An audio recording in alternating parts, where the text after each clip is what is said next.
Muy buenas noches. La amenaza del temido cierre del gobierno de Estados Unidos ha sido conjurada por un voto contrarreloj en el Senado, en el que raramente se impuso el interés nacional por encima de las irreconciliables diferencias entre demócratas y republicanos.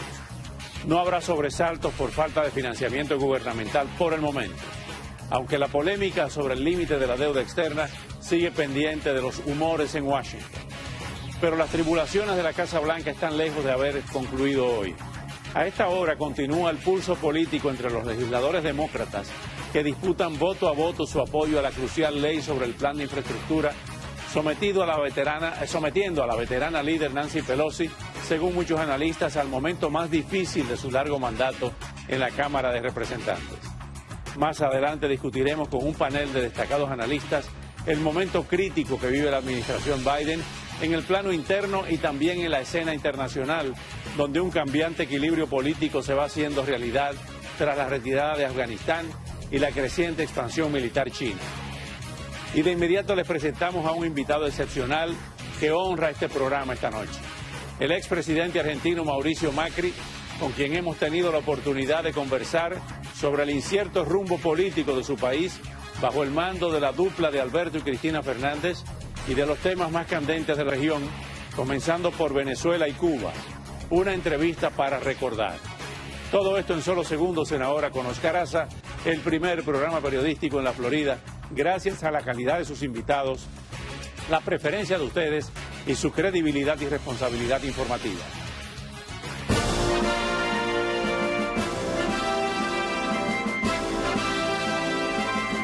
Ahora, con Oscar Aza.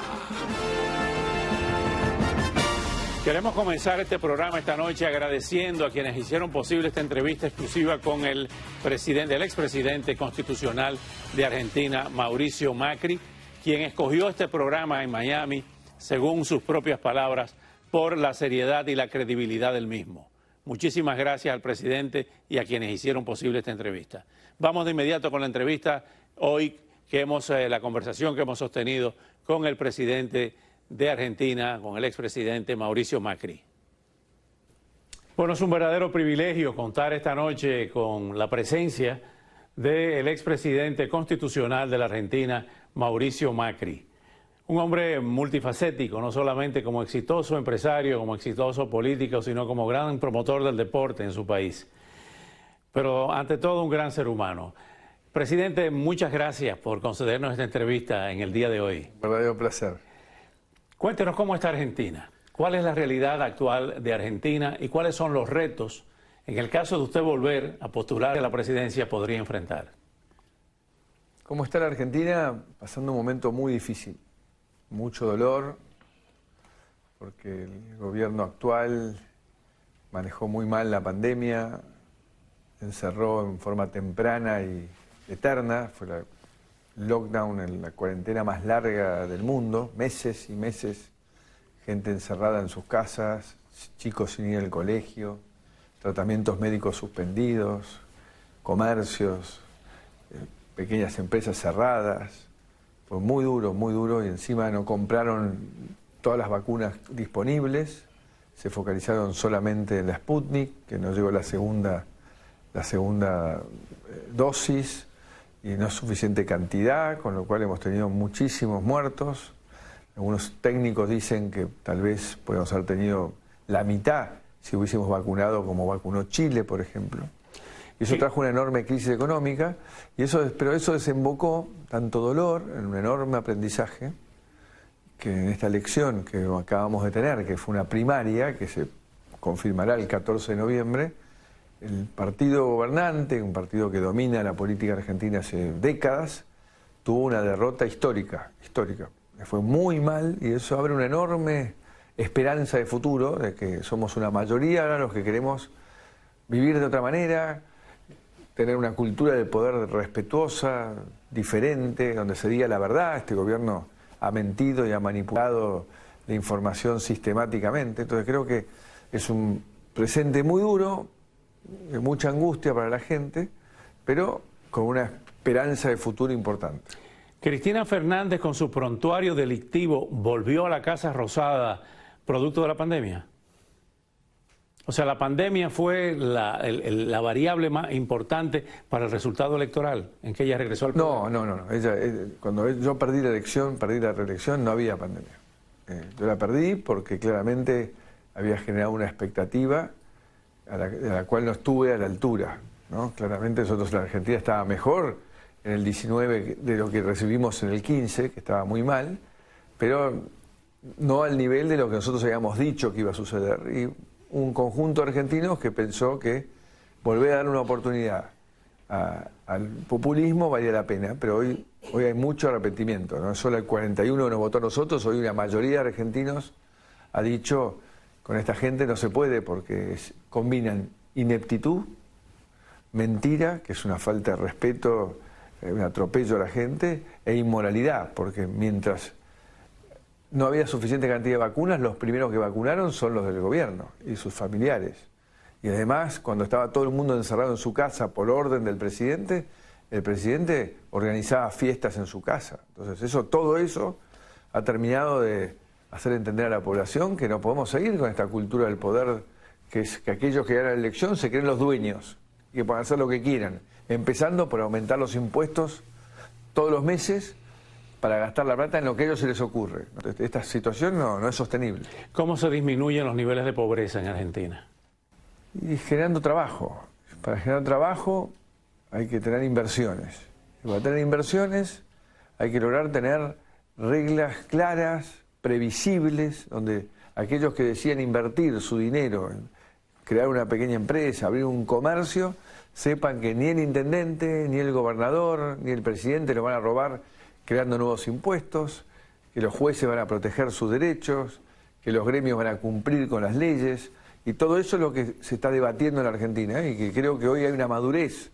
Todo este dolor, estimado, todo este dolor trajo un aprendizaje. Hoy estamos entendiendo que la única verdad es el trabajo, la cultura del trabajo. Y para eso hay que sacarse de encima el populismo, que nos ha vendido espejitos de colores, de que del Estado ellos pueden regalarte todo, y al final te regalan algo al principio y después te roban el futuro, porque te meten en la inflación, en la destrucción del empleo, en el aumento de la pobreza, en el aislamiento del mundo, porque el populismo predica aislarse del mundo, ¿no? Hablando de populismo, ¿cómo ve usted, en una especie de radiografía de Latinoamérica, el triunfo nuevamente del candidato de Evo Morales en Bolivia, el triunfo de Pedro Castillo en Perú, el caso de Venezuela, ni hablar, el caso de Nicaragua con Ortega, la constante de Cuba con 62 años, esa dictadura en el poder, y la posibilidad de que un candidato de izquierda gane nuevamente, Lula en Brasil,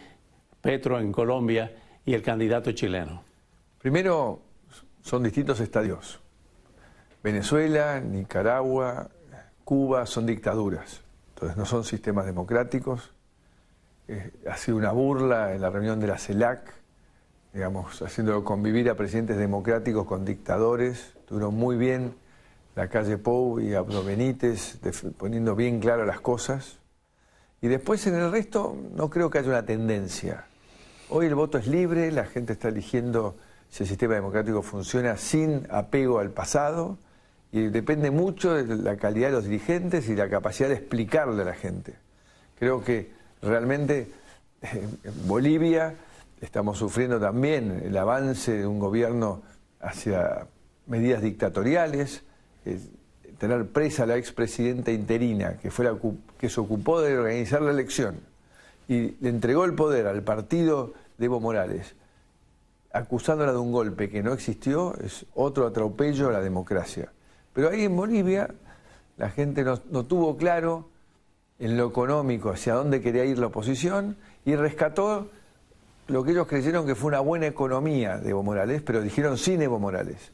Ahora se están dando cuenta, y se van a seguir dando cuenta, que tampoco la economía funciona en esos parámetros, sin respeto a la libertad y sin respeto a las instituciones.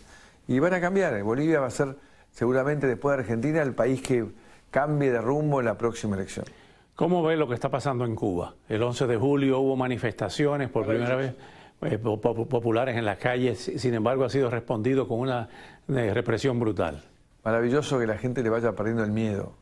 No pueden resignar la libertad, tienen que recuperar la libertad. Son demasiadas décadas de mentiras, demasiadas décadas de vender un falso sueño cubano, con un falso sistema de salud, de calidad, todas las cosas que nos vendían a la distancia, que no son realidad. La gente, la pobreza en que se vive es tremenda, y creo que los cubanos tienen que lograr recuperar su libertad, así que tienen que tener el apoyo del mundo entero en esta gesta y parar la violencia que está ejerciendo el gobierno cubano. Lo que está pasando en Venezuela, las conversaciones en México entre los representantes de Guaidó y de Nicolás Maduro, ¿cómo ve esas conversaciones? Con mucha desconfianza. Maduro lo único que ha sido un hábil manipulador que ha ganado tiempo sistemáticamente para seguirse perpetuando en el poder a costa de la destrucción absoluta de su país y peor, de la dignidad de los venezolanos. Así que espero que lo antes posible sepamos si tenemos elecciones libres, transparentes en Venezuela. Vamos a hacer una pausa y regresamos con el presidente constitucional de Argentina. En la tradición norteamericana, los que son electos democráticamente siguen siendo presidentes a perpetuidad. Seguimos hablando de otros temas con usted en solo segundos.